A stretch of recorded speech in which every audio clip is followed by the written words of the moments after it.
할렐루야. 우리 좌우에 계신 분들에게 서로 인사합시다. 하나님이 당신을 사랑하십니다. 오늘 하나님이 여러분을 사랑하시고 오늘도 예수님 안에서 좋은 일이 있습니다. 저는 여러분과 함께 고린도 후서 1장 1절로 11절의 말씀에 근거해서 모든 위로의 하나님, 이런 제목으로 은혜의 말씀을 나누겠습니다. 오늘 본문에 보면, 오늘 성경은 말하길 하나님은 모든 자비의 아버지시고 모든 위로의 하나님이시다라고 말씀하고 계십니다. 하나님 오늘도 저 여러분에게 자비를 베풀어 주십니다. 어떻게 자비를 베풀어 주십니까? 하나님의 은혜와 평안으로 우리에게 자비를 베풀어 주시는 것입니다. 2절의 말씀을 같이 읽어볼까요? 하나님 우리 아버지와 주 예수 그리스도로부터 은혜와 평강이 있기를 원하노라. 여러분, 은혜란 무엇입니까? 은혜란 내가 아무런 수고를 하지 않았습니다. 그러나 거저 주는 선물을 은혜라고 말하는 것입니다. 하나님께서 우리를 사랑하셔서 우리에게 은혜를 베풀어 주셔서 우리의 죄에서 우리를 자유케 하신 것입니다. 우리에게 성령의 능력을 주셔서 권능 있는 삶, 거룩한 삶을 살 수 있는 힘을 주신 것입니다. 우리의 가난과 저주에서 우리를 자유케 하셔서 아브라함의 복을 주시는 것입니다. 우리의 육신의 병을 치료하셔서 우리에게 영원한 하나님의 소망을 허락해 주시는 것입니다. 하나님께서 우리에게 이 땅의 모든 연약함을 이기고 영원한 천국을 바라보고 소망을 가지고 살게 한 것, 바로 이것이 예수 그리스도의 십자가를 통해서 우리에게 베풀어 주신 하나님의 은혜요, 하나님의 선물인 것입니다. 뿐만 아니라 하나님 우리에게 평안 주기를 원하시는 것입니다. 요한복음 14장 27절에 예수님 말씀하십니다. 같이 읽어볼까요? 평안을 너희에게 끼치노니 곧 나의 평안을 너희에게 주노라. 내가 너희에게 주는 것은 세상이 주는 것과 같지 아니하니라. 너희는 마음에 근심하지도 말고 두려워하지도 말라. 하나님을 믿으면 하나님은 자비 아버지가 되셔서 우리에게 평안을 주시는 거예요. 여러분, 평안을 우리가 얻으면 우리가 마음속에 참된 기쁨 속에서 평안 속에 살 수 있게 되는 것입니다. 세상은 평안을 약속합니다.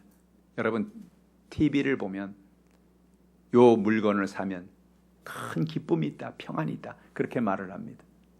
집을 사면, 생활에 필요한 모든 것을 쓰면, 여러분이 돈을 벌고 여러분이 모든 것을 하면 여러분의 마음에 기쁨과 평안이 있다, 그렇게 말합니다. 그런데 물건을 사보면 얼마 동안은 기뻐요. 그런데 조금 지나고 나면 그것도 시들해지는 것입니다. 우리에게 기쁨과 평안을 주는 것은 여러분 한계가 있어요. 뭘로 말합니까? 내가 너희에게 평안을 주는데 내가 주는 평안은 세상이 주는 것과 같이 아니하다고 말씀합니다. 근심이 없는 평안입니다.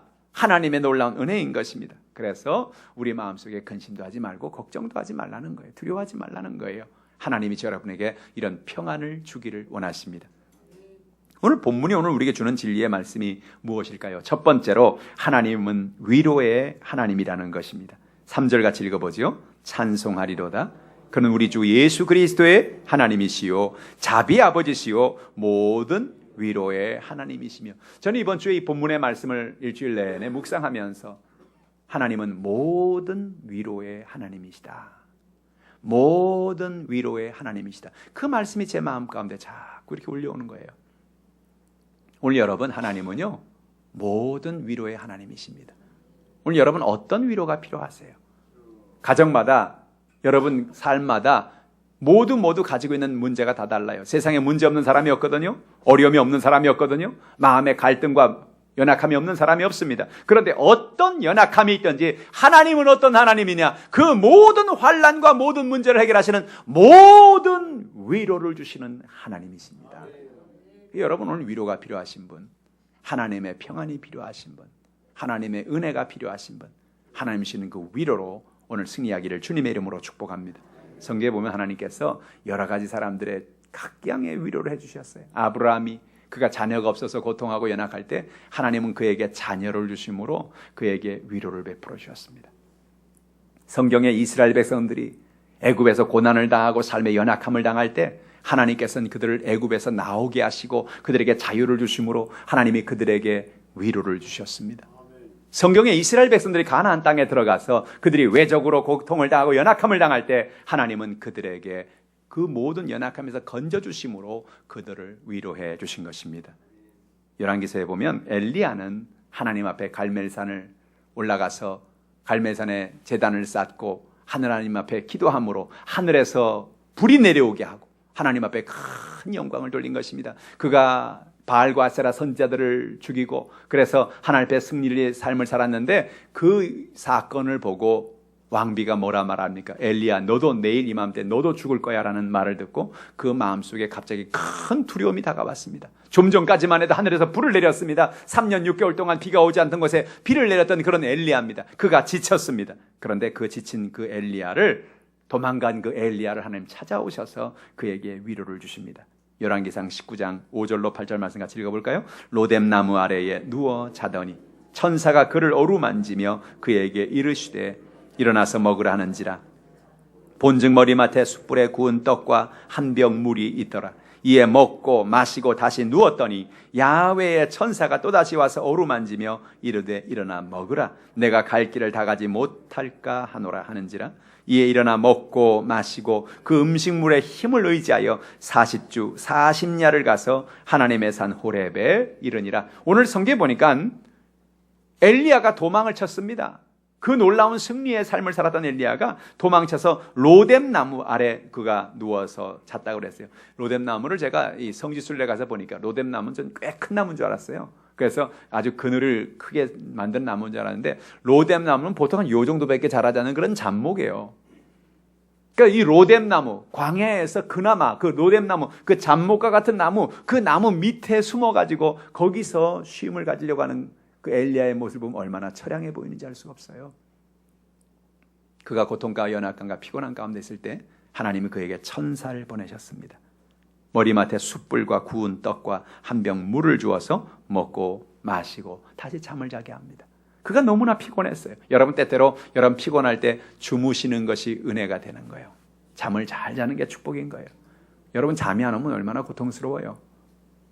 하나님의 은혜 가운데 엘리야는 하나님이 주신 천사가 보내준 그 떡과 물과 잠을 통하여 마음을 점점 회복합니다. 뿐만 아닙니다. 7절에 야훼의 천사가 또다시 와서 어루만지며 이르되 일어나 먹어라. 내가 갈 길을 다 가지 못하라. 천사가 와서 이제 뭐예요? 그냥 떡과 물만 주는 게 아니고 와서 어루만져줘요. 만져줍니다. 안아줍니다. 여러분 사람은요 인생을 살면서 누군가가 안아주고 누군가가 품어줄 때에 거기서 소망이 생기고 기쁨이 생기는 거예요. 여러분 부모가 자녀를 안아줍니다. 여러분 어렸을 때 배탈이 나고 연약하면 엄마가 일로 와라 일로 와라. 엄마 손이 약손이다 엄마 손이 약. 그리고 배를 이렇게 만져줘요. 배를 만져주면 좀 전까지는 배가 아팠다가 배가 사르르 낫는 것을 느껴요. 그게 뭐냐? 그게 바로 만져줌의 은혜인 거예요. 접촉하는 은혜인 거예요. 사랑의 은혜인 거예요. 그것이 우리를 치유하고 우리의 삶 속에 하나님의 소망을 주시는 것입니다. 하나님은 오늘도 우리에게 위로를 주십니다. 피곤하여 지친 사람을 찾아오셔서 그를 안아주시고 그의 연약함을 품어주시는 것입니다. 다윗은 골리앗을 쓰러뜨리고 블레셋과의 큰 전쟁을 승리로 가져온 사람입니다. 그런데 그가 승리한 이후에 동네 사람들이, 동네 아가씨들, 아줌마들이 노래를 불러 만들었는데 그 노래가 뭐냐? 사울은 천천히요 다윗은 만만이라 하는 노래예요. 사울은 천천히요 다윗은 만만이다. 그런 노래를 부르니까 그 노래가 사울 왕에까지 들어가게 된 것입니다. 골리앗을 쓰러뜨린 것은 너무나 큰 은혜입니다. 이스라엘의 하나님의 은혜와 평안을 준 것은 너무나 큰 축복입니다. 다윗이 너무나 고맙습니다. 그런데 국민들이, 사람들이 이제는 사울보다 다윗을 더 높이니까 사울의 마음속에 이상한 생각이 들기 시작합니다. 야, 이거 괜히 놔뒀다가 저 다윗의 인기가 이렇게 치솟아 올랐다가 나중에 나를 패하고 다윗을 왕으로 세우면 어떻게 하냐. 그런 두려움이 다가오는 거예요. 그래서 밥 먹다 말고 창을 던지기도 하고 다윗을 죽이려고 하는 것입니다. 큰 고통 속에 빠졌습니다. 환난 속에 빠졌습니다. 아무도 그를 도와줄 자가 없습니다. 나라의 왕이 자기를 죽이려고 그러는데 어떻게 살겠어요? 그때부터 다윗은 20여 년 동안 정처 없이 방랑을 하고 도망의 길을 걸어갑니다. 얼마나 힘들까요? 얼마나 고통스러울까요?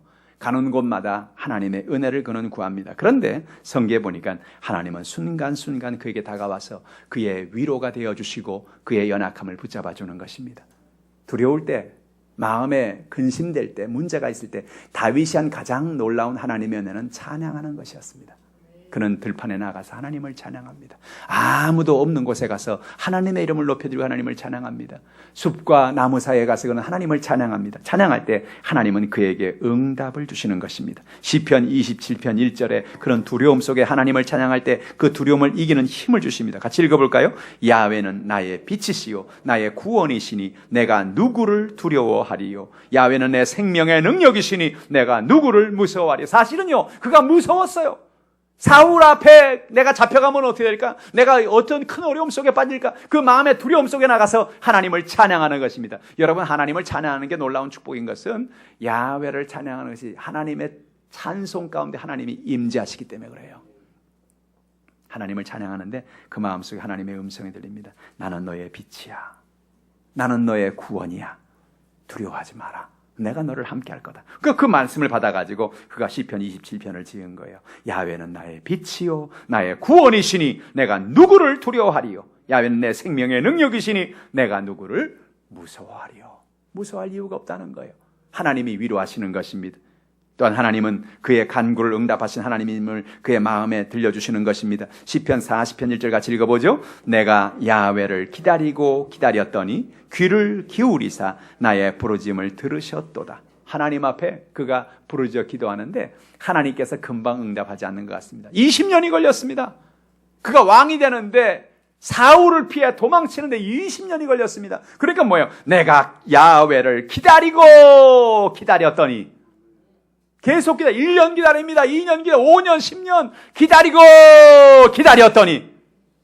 근데 놀라운 사실은 그 기다리는 속에, 기다리는 동안에 나 혼자 고통하고 나 혼자 염려하고 나 혼자 근심하는 줄 알았는데 하나님이 그 순간에 나의 귀를 기울이시사라고 말하는 것입니다. 환난을 당하고 문제를 당하고 어려움을 당할 때, 가정의 문제로, 자녀의 문제로, 생활의 문제로, 누구의 말할 수 없는 연약함과 고난과 인생의 문제로 우리가 고통당할 때에 하나님 앞에 우리가 기다리고 기다렸더니, 그 기다리는 게 뭐예요? 기도하고 기다리는 거죠. 하나님을 찬양하고 기다리는 거죠. 하나님을 의지하고 기다리는 거죠. 기다리고 기다렸더니 귀를 기울이사 나의 부르짖음을 들으셨도다. 부르짖음을 들었다는 건 뭐예요? 하나님이 응답해 주셨다는 것이죠. 할렐루야. 오늘 저 여러분에게 이런 고백이 있으시기를 주님의 이름으로 축복합니다. 그래서 우리의 삶 속에 어떤 가정의 문제가 있든지, 남편과 아내, 부모와 자녀의 어떤 연약함이 있든지 하나님 앞에 여러분의 모든 연약함을 맡기시기를 주님의 이름으로 축복합니다. 기도하시길 바랍니다. 기다리시길 바랍니다. 하나님 앞에 기도했으면 기도하고 기다리는 거예요. 하나님, 내가 나의 연약함을 하나님이 돌봐줄 걸 믿습니다. 얼마가 걸릴지 몰라요. 그러나 어떤 건 하나님이 바로 응답하기도 하시고, 어떤 건 한 일주일 후에 응답하기도 하시고, 어떤 데는 오랜 시간이 걸리기도 합니다. 다윗은 그것이 20년이 걸렸어요. 기다리고 기다렸더니 하나님이 내 기도를 들어주셨도다. 이런 고백하는 날이 오는 것입니다. 모든 위로의 하나님, 그 하나님이 저 여러분을 어떤 연약함이든지 모든 연약함을 위로해 주시고 하나님의 능력을 베풀어 주시는 것입니다. 두 번째로, 하나님은 우리가 받은 위로로 다른 사람을 위로하게 하십니다. 4절로 5절 말씀 같이 읽어보죠. 우리의 모든 환난 중에서 우리를 위로하사 우리로 하여금 하나님께 받는 위로로서 모든 환난 중에는 자들을 능히 위로하게 하시는 이시로다. 그리스도의 고난이 우리에게 넘친 것 같이 우리가 받는 위로도 그리스도로 말미암아 넘치는도다. 오늘 성경 뭐라 말합니까? 성경에 나오는 사람들은 모든 삶의 연약함 속에서 문제가 없는 사람들이 아니었어요. 성경에 나오는 사람들은 대단한 사람일 거야. 성경에 나오는 사람은 문제도 없고 어려움도 없을 거야. 근데 여러분, 성경을 읽어보면, 묵상해보면 성경에 나오는 사람들도 수많은 문제를 만납니다. 다른 외적에게 침입을 당하기도 하고 노예가 되기도 하고 삶의 고통 속에, 인생의 문제 속에 삶을 살아가는 것입니다. 그런데 어떤 연약함이 있든지 하나님을 의지하고 믿음으로 나갈 때 하나님이 그들을 위로해 주시는 것입니다. 이사야서 12장 2절 말씀 같이 읽어볼까요? 보라, 하나님은 나의 구원이시라. 내가 신뢰하고 두려움이 없으리니 주 야훼는 나의 힘이시며 나의 노래시며 나의 구원이심이라. 하나님은 나의 구원이라. 이사야의 저자인 이사야는 고백합니다. 하나님 아버지, 우리의 삶 속에 외적이 다가왔습니다. 우리가 포로가 되어져 가고 있습니다. 하나님, 그러나 우리는 믿습니다. 하나님은 나의 구원이십니다. 하나님은 오늘도 우리가 연약함을 당할 때, 포로될 때, 삶의 연약함에 인생 가운데 있을 때 하나님 우리의 구원이 되어 주십니다. 구원이 뭡니까? 구원은 건져주는 거예요.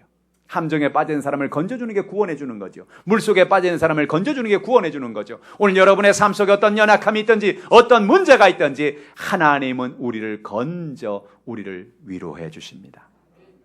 하나님이 나의 힘이시고 나의 찬송이시고 나의 구원이 되어 주시는 것입니다.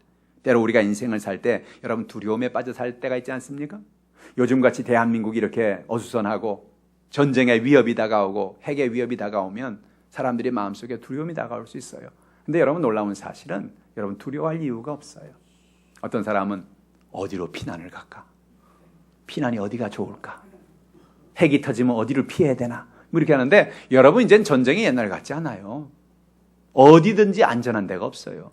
부산 낙동강 건너가면 괜찮을까요? 거기도 미사일이 가요. 그러니까 여러분 이제는요 옛날처럼 개나리 보침 싸가지고 전쟁 도망가고 뭐 피하고 이제 그럴 시절이 아니에요. 지금은 모든 두려움을 하나님께 맡기길 바랍니다. 대한민국이 우리가 영으로 우리가 정신으로 이기면 북한도 우리를 함부로 공격할 수가 없어요. 하나님 은혜 가운데 여러분 두려움을 맡기기를 주님의 이름으로 축복합니다. 여호수아서에 보니까 여호수아가 그는 마음속에 두려움이 다가왔어요. 왜? 이스라엘 백성들을 이제 이끌고 요단강을 건너서 가나안 땅에 가서 엄청난 그 가나안 백성들과 지금 전쟁을 해야 되는 것입니다. 자기 자신을 바라보니까 이건 기가 막힌 거예요. 내가 무슨 능력이 있나? 이 사람들을 먹일 수 있는 힘도 없고 전쟁에 나가 승리할 수 있는 방법도 없고 자기 자신을 바라보니 기가 막힌 거예요. 그래서 날마다 앉아서 울고 있어요. 주여 어찌하면 좋습니까? 하나님 나는 실력이 없어요. 난 능력이 없어요. 그런 날마다 두려워서 고통 속에 있어요. 하나님이 그를 찾아와서 하시는 말씀이 여호수아서 1장 9절 말씀이에요. 같이 읽어보죠. 내가 내게 명령한 것이 아니냐. 강하고 담대하라. 두려워하지 말며 놀라지 말라. 내가 어디로 가든지 내 하나님 야훼가 너와 함께 하느니라 하시니라. 오늘 성경에 뭐래요? 내가 내게 명령한 것이 아니냐. 마음을 강하게 하라. 담대하라. 왜? 하나님이 너와 함께 하기 때문이라는 거예요. 여호수아야 네가 모세에서 40년에게 큰 교육을 받았으니 두려워하지 마라. 그런 얘기가 아니에요. 네가 어떤 전략과 어떤 좋은 무기가 있으니까 네가 두려워할 이유가 없다. 그런 얘기도 아니에요. 오늘 하나님 뭐라 말해요? 너는 연약하고 너는 부족하고 너는 허물이 많은 것을 내가 알고 있다. 그러나 중요한 게 있다. 너가 모르는 것이 있는 게 뭐냐? 네 하나님 야훼가 너와 함께 있다는 사실 잊어버리지 마라. 그러니 담대하고 두려워 말라. 북한은 지금 모르는 게 하나 있습니다. 북한은 수소폭탄을 만들고 원자폭탄을 만들면 대한민국을 분명히 자기네가 이길 수 있다고 생각합니다. 하나를 지금 잊어버리고 있습니다. 대한민국엔 하나님이 계십니다. 북한에 없는 하나님이 여기 계세요. 할렐루야. 오늘 성경 뭐라 말합니까? 네 하나님 야훼가 너와 함께 하시느니라. 오늘 여러분 그 하나님의 은혜 가운데 믿음으로 위로를 받는 여러분 되기를 주님의 이름으로 축복합니다. 하나님은 병든 우리를 위로해 주십니다. 출애굽기 15장 26절 같이 읽어보죠. 이르시되 너희가 너희 하나님 나 야훼의 말을 들어 순종하고 내가 보기에 의를 행하며 내 계명에 귀를 기울이며 내 모든 규례를 지키면 내가 애굽 사람에게 내린 모든 질병 중 하나도 너에게 내리지 아니하리니 나는 너희를 치료하는 야훼임이니라. 여러분이 때로 인생을 살면서 병들 때가 있습니다. 요즘같이 황사, 미세먼지, 정말로 병이 안 들래 안 들 수 없는 그런 우리 환경 오염 속에서 삽니다. 먹은 햄버거가 그 안에 또 식중독의 균이 있어서 나도 모르게 고통 속에 빠지는 경우도 있습니다. 우리가 먹고 마시는 모든 것이 요즘엔 독이 있어요. 암 성분이 있어요. 그러니까 우리는 인생을 살면서 하나님의 치유, 하나님의 은혜가 아니고는 살 수가 없는 삶을 사는 것이죠. 어떤 연약함이 있으면 어떤 질병이 있습니까? 오늘 주님 말합니다. 나는 너를 치료하는 야훼라. 할렐루야. 모든 질병을 주님께 가지고 나오라는 것입니다. 모든 삶의 연약함을 주님께 가지고 나오라는 것입니다. 모든 연약함을 주님이 붙잡아 주시는 거예요. 하나님 오늘 우리를 치료하여 위로하십니다. 근데 하나님께서 오늘 이렇게 우리를 치료하신 이유가 뭡니까? 이 모든 치유를 통하여, 이 모든 담대함을 통하여, 이 모든 하나님의 위로를 통하여 우리가 먼저 위로받고 우리가 받은 위로로 다른 사람을 위로하게 하려 하심이라고 말씀하시는 것입니다. 여러분 환난을 통과하고 문제를 통과하고 연약함을 통과하고 질병을 통과하고 인생의 문제를 이긴 우리가 하나님의 은혜 가운데 우리가 받은 위로로 주변의 사람들을 위로할 수 있는 거예요. 많은 사람들이 요즘에 인생을 살면서 정말 죽지 못해 사는 사람들이 너무나 많아요. 인생을 살면서 꿈도 없고 희망도 없고 소망도 없고 내가 왜 사는지 모르겠다. 그렇게 인생을 사는 사람이 얼마나 많은지 몰라요. 지금 하남시에도요, 정말로 수많은 사람들이 고통 속에서, 연약함 속에서, 연약한 문제 속에 인생을 살아가는 것입니다. 하나님이 저 여러분에게 놀라운 은혜를 주셨습니다. 그게 뭡니까? 하나님이 주신 하나님의 축복입니다. 하나님의 사랑입니다. 수많은 사람들이 이 사랑을 받지 못해서 지금 마음에 큰 고통 속에 있어요. 어려서부터 부모님에게 인정받지 못했습니다. 부모님이 야 네가 뭘 할 줄 알아? 이 멍청아 이 바보야. 그런 소리를 듣고 자랐습니다. 형은 인정해주고 나는 인정해주지 않았습니다. 언니는 인정해주고 나는 인정해주지 않았습니다. 그래서 우리 마음이 힘든 거예요. 인생이 왜 힘들어요? 마음속에 열등감이 가득 차 있는 거예요. 내가 뭘 할 수 있나? 자기 자신의 가치를 인정하지 못해요. 그래서 그 가치를 인정받으려고 세상적인 걸 다 해보는 거예요. 옷도 좋은 걸 사 입어보고 명품 백도 들어보고 좋은 신발도 신고 좋은 차도 사고 좋은 집도 지어보고, 그런데 아무리 이런 세상적인 어떤 걸 해봐도 거기에 한이 없어요. 왜? 내가 좋은 차 사면 나보다 더 좋은 차를 산 사람이 있어. 내가 좋은 집을 사면 나보다 더 좋은 집을 산 사람이 또 있어. 그러니까 여러분, 우리 마음속에 나 자신에 대해서 평안이 없으면 우리는 한없이 그냥 다고 하다가 날마다 거기서 호우적거리다가 인생을 마치는 거예요. 기쁨이 없어요. 평안이 없어요. 근데 놀라운 사실은 오늘 우리의 삶 속에 우리의 문제 해결은 하나님의 부으시는 사랑이 있다는 것입니다. 왜 우리가 이렇게 여러분 자존감이 떨어지고 열등감 속에 살아가느냐? 그건 왜 그러냐면 우리가 어려서부터 우리 마음속에 자존감을 잃어버렸기 때문에 그래요. 넌 아무것도 아니다. 넌 아무것도 할 수 없어. 넌 끝났어. 이런 마음들이 자꾸 나를 포장하는 거예요. 그럴듯하게 사람들에게 나를 보이려고 하는 거예요. 다른 사람에게 나를 좀 가치 있게 보이는 거예요. 근데 하나님 뭐라 말합니까? 걱정하지 마라. 너는 네가 명품 옷을 입어서 네가 위대한 사람이 아니야. 네가 좋은 집을 가지고 있어서, 좋은 차를 가지고 있어서 네가 대단하기 때문에, 네가 사람들 앞에 가치를 드러낼 수 있는 사람이기 때문에 대단한 사람이 아니야. 너는 처음부터 태어나면서부터 위대한 사람이다. 가치 있는 사람이다. 너는 훌륭한 사람이다. 할렐루야. 그 얘기를 해주라는 거예요. 우리가 먼저 위로를 받고, 하나님 우리에게 그 얘기 하시거든요. 너는, 내가 너를 사랑한다. 내가 너를 축복한다. 너는 가치 있는 존재야. 하나님 우리에게 그렇게 말씀하시거든요. 우리가 받은 그 은혜를, 우리가 먼저 받은 그 위로를 사람들에게 나아가서 얘기해 주라는 거예요. 하남시에 다니면서 여러분 옆집에 사는 사람에게, 여러분이 만나는 사람에게 그 얘기를 해주라는 거예요. 하나님이 당신에게 계획을 가지고 계십니다. 하나님 당신에게 복 주기 원하십니다. 하나님은 당신의 있는 모습 그대로를 사랑하십니다. 하나님은 당신을 위로해 주십니다. 할렐루야. 예수 믿어보니 뭐가 제일 좋아요? 예수 믿어보니 하나님이 주시는 그 위로가, 하나님이 주시는 그 기쁨이, 하나님이 주시는 그 평안이 세상이 주는 어떤 것과 비교할 수가 없습니다. 비교거리가 안 돼요. 세상에서 아무리 좋은 것을 주고, 세상에서 아무리 좋은 것을 약속하고, 아무리 세상적인 어떤 것을 준다고 해도 하나님이 주시는 그 위로, 하나님이 주시는 그 은혜는 놀라운 것입니다. 하나님 그 위로를 왜 주신다고요? 우리가 먼저 받은 그 위로로 다른 사람들을 위로하게 하려 하심이라. 이번 이 가을에 여러분이 위로자가 되시기를 주님의 이름으로 축복합니다. 오늘 이 시간 우리가 먼저 위로받고, 우리 마음속에 주시는 기쁨과 평안을 먼저 가지고, 그리고 인생을 살아가면서 하나님 은혜 가운데 주변에 연약한 사람들, 고통받는 사람들, 위로받아야 할 사람들, 그들에게 나아가서 위로하는 위로자가 되시기를 주님의 이름으로 축복합니다. 마음의 좌절과 절망 속에 살아가는 사람들이 있습니다. 육신의 질병으로 고통 가운데 사는 사람들이 있습니다. 삶의 가정의 문제 때문에, 생활의 문제 때문에, 환경의 문제 때문에 고통 속에 살아가는 사람들이 있습니다. 그들에게 다가가서 얘기해 줘야 됩니다. 당신도 괜찮습니다. 하나님이 당신을 사랑하십니다. 하나님 당신 있는 모습 그대로를 사랑하십니다. 하나님의 놀라운 은혜와 축복 가운데 믿음으로 삽시다. 할렐루야. 그러면요, 그 순간 사람들의 마음속에 작은 빛이 탁 켜지기 시작하는 거예요. 여러분, 성경에 예수님께서 나는 빛이라고 말씀했는데, 나는 흑암을 밝히는 빛이라고 했는데 아주 중요한 의미가 있어요. 사람들은요, 평상시에 이 빛이 없어요. 그 마음속에 늘 어둠 속에 살아요. 근데 놀랍게도요, 우리가 누군가에서 복음을 전하면 그들의 마음속에 소망을 주고, 하나님이 당신을 사랑하시고 당신의 연약함을 하나님이 해결해 준다고 말을 하면 그 말을 듣는 순간에 우리 마음속에 탁 하고 빛이 들어와요. 그리고 우리 마음속에 소망이 생기기 시작해요. 기쁨이 생기기 시작해요.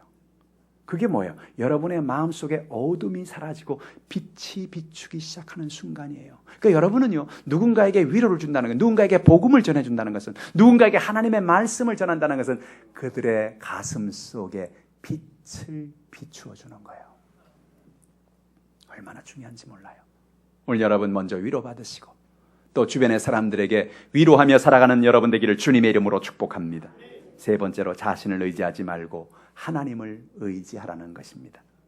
바울은 선교 사역을 하면서 수많은 환난과 수많은 위기를 만났어요. 그가 복음서에 그가 하나님의 말씀을 전한 그의 다른 책에 보니까 얼마나 많은 강도의 위협을 만나기도 하고 배가 난파되기도 하고 돌에 맞아 죽을 그런 위기를 겪기도 하고 사람들이 정말 죽은 줄 알고 바깥에 내다 버렸는데 안 죽고 살았잖아요. 그죠? 그래서 정말로 얼마나 고통스러웠니? 그래서 그가 얼마나 고통스러웠던지 너무너무 힘들어가지고 내가 꼭 이젠 죽을 것 같아. 난 사형을 받은 것 같아. 나는 이제 소망이 없어. 그렇게 고백할 정도로 그는 마음에 큰 고통 속에 있었다는 거예요. 근데 그 모든 고통의 이유가 있었더라는 거죠. 그게 뭡니까? 8절 9절 말씀이에요. 같이 읽어보죠. 형제들아, 우리가 아시아에서 당한 환난을 너희가 모르기를 원하지 아니하노니 힘에 겹도록 심한 고난을 당하여 살 소망까지 끊어지고 우리는 우리 자신이 사형 선고를 받은 줄 알았으니 이는 우리로 자기를 의지하지 말고 오직 죽은 자를 다시 살리시는 하나님만 의지하게 하심이라. 여러분, 아주 여기서 바울이 중요한 얘기를 합니다. 그는 정말 사형 선고를 당한 것 같은 그런 환난을 당하고 연약함 속에서 이제 나는 죽었구나, 이제 방법이 없구나, 아무도 나를 도와줄 사람이 없구나. 그래서 어떻게 해요? 자기가 가지고 있는 모든 지식을 총동원해서 연약함을 극복하려고 하죠. 여러분은 어떠십니까? 여러분 문제를 만나면, 여러분 어디 병이 생기면, 여러분 삶에 어려움이 생기면 여러분이 가진 모든 지혜와 지식을 총동원하지 않습니까? 갑자기 어디가 아프면 인터넷을 치죠. 배가 아픔. 무슨 일일까?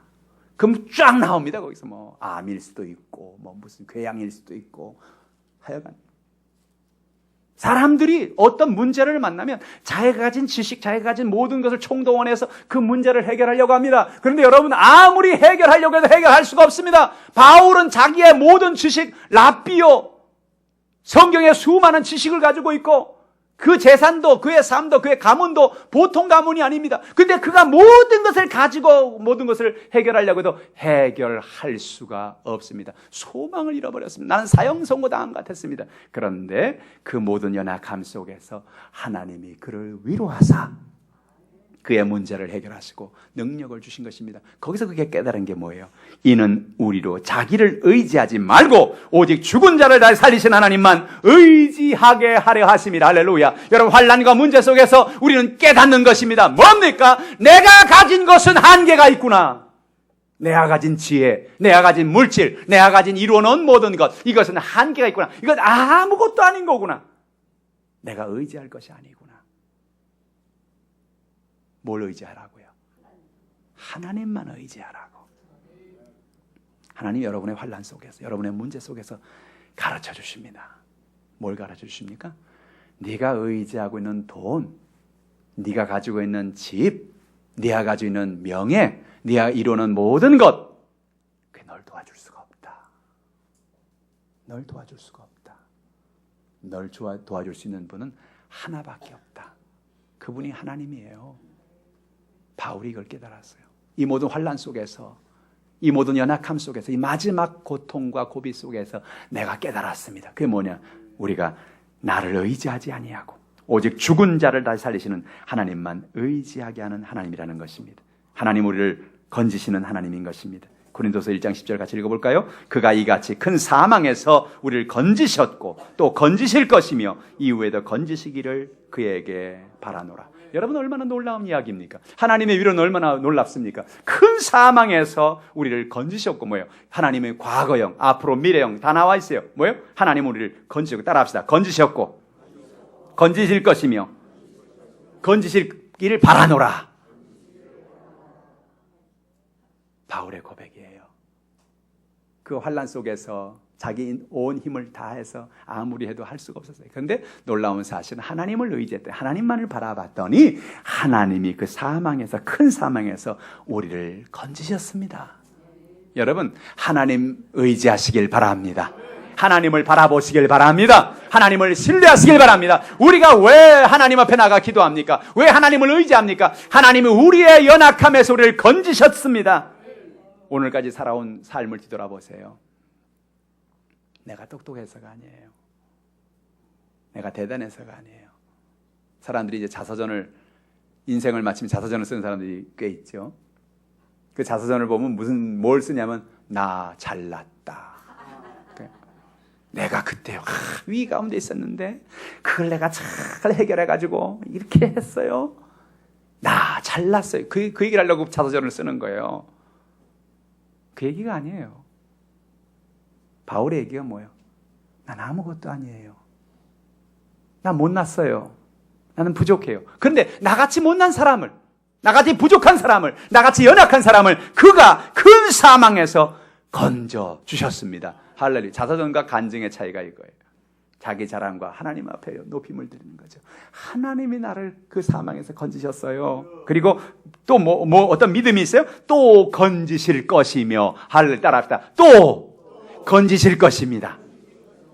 예수 믿는 사람들의 담대함이 여기 있습니다.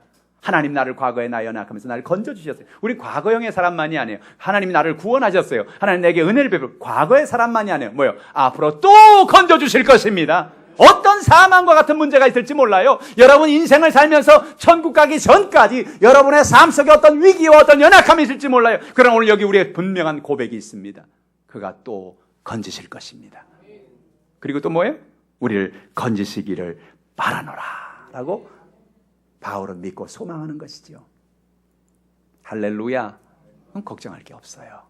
여러분 삶 속의 연약함을 하나님이 이기게 하시는 것입니다. 그리고 바울이 그가 건짐을 받을 수 있었던, 그가 위로받을 수 있었던 하나님의 은혜를 체험할 수 있는 중요한 이야기를 마지막에 하고 있습니다. 그것이 오늘 본문에 읽은 우리가 11절 말씀에 같이 읽어보죠. 너희도 우리를 위하여 간구함으로 도우라. 이는 우리가 많은 사람의 기도로 얻은 은사로 말미암아 많은 사람이 우리를 위하여 감사하게 하려 함이라. 우리를 위해 간구해달라는 거예요. 왜 그렇습니까? 이는 우리가 많은 사람의 기도로 얻은 은사라는 거예요. 바울이 어떻게 그 환난에서 이길 수 있었는가? 위로를 받을 수 있었는가? 삶의 연약함에서 사망의 음침한 골짜기를 지나갔던 연약한 속에서 그 어떻게 건진을 받을 수 있는가? 그를 바울을 위하여 수많은 사람들이 간구했다는 거예요. 여러분 교회에서, 여러분 집에서, 여러분 적어도 하루 한 번씩 이상은 주의 종들을 위해서 기도해 주시길 바랍니다. 교회 재직들을 위해 기도해 주시길 바랍니다. 성도들을 위해 기도해 주시기 바랍니다. 기도가 이렇게 중요한 거예요. 여러분 중보 기도가 이렇게 중요한 거예요. 왜 우리가 여러분 40일 동안 모여서 매일 밤에 모여서 우리가 성경을 읽고 40일간 여러분 기도하려고 하는 줄 아십니까? 우리의 기도의 능력을, 기도의 파워를 우리는 알기 때문에 그렇습니다. 우리가 기도할 때 이 민족이 지켜질 줄 믿습니다. 이 민족에 하나님의 역사가 나타날 줄 믿습니다. 나라와 민족을 위해 기도하고, 교회를 위해 기도하고, 하나님의 구원을 위해 기도하고, 우리 개인 가정을 위해 기도하고, 우리 성도를 위해 기도할 것입니다. 여러분 기도할 때 하나님 은혜 가운데 우리 태신제 전도 카드를 오늘까지 다 제출해달라 그랬죠. 5명의 이름을 제출해 주시면 그 명단을 우리가 이번 월요일부터 시작해서 기도할 때 그분들의 이름을 우리 파워포인트에 올리면서 그분들의 이름을 놓고 기도할 거예요. 하나님 저 영혼들을 구원해 주십시오. 여러분 가정에 문제 있습니까? 여러분 삶에 답답한 어려움이 있으면 다 기도 제목 내놓으세요. 그걸 놓고 우리 기도할 거예요. 놀라운 일이 있습니다. 뭐예요? 너희들이 기도할 때 많은 사람의 기도로 얻은 은사로 말미암아라고 말하는 것입니다. 바울이 그 위기 속에서, 삶의 연약함 속에서 건짐을 받을 수 있는 중요한 것은 어떤 누군가가 그를 위해 기도했기 때문이라는 거예요. 그 기도의 능력을 그는 알기 때문에 말합니다. 너희도 우리를 위하여 간구함으로 도우라. 우리 좀 도와달라. 돈 달라는 얘기가 아니에요. 우리에게 좀 돈 좀 보내줘라. 그 얘기가 아니에요. 뭘로 도와줘라? 간구함으로 우리를 도우라. 할렐루야. 오늘 여러분 중보기도의 사람이 되기를 주님의 이름으로 축복합니다. 기도의 사람이 되십시오. 날마다 말씀의 사람이 되십시오. 날마다 복음의 전파의 사람이 되십시오. 하나님 은혜 가운데 믿음으로 승리하는 여러분 되기를 주님의 이름으로 축복합니다. 오늘 성경은 우리에게 말합니다. 하나님은 모든 위로의 하나님이십니다. 여러분 삶 속에 어떤 위로가 필요하십니까? 여러분 자녀에게, 여러분 인생에, 여러분 삶 속에 어떤 고난과 큰 환난을 여러분 지나가고 계십니까?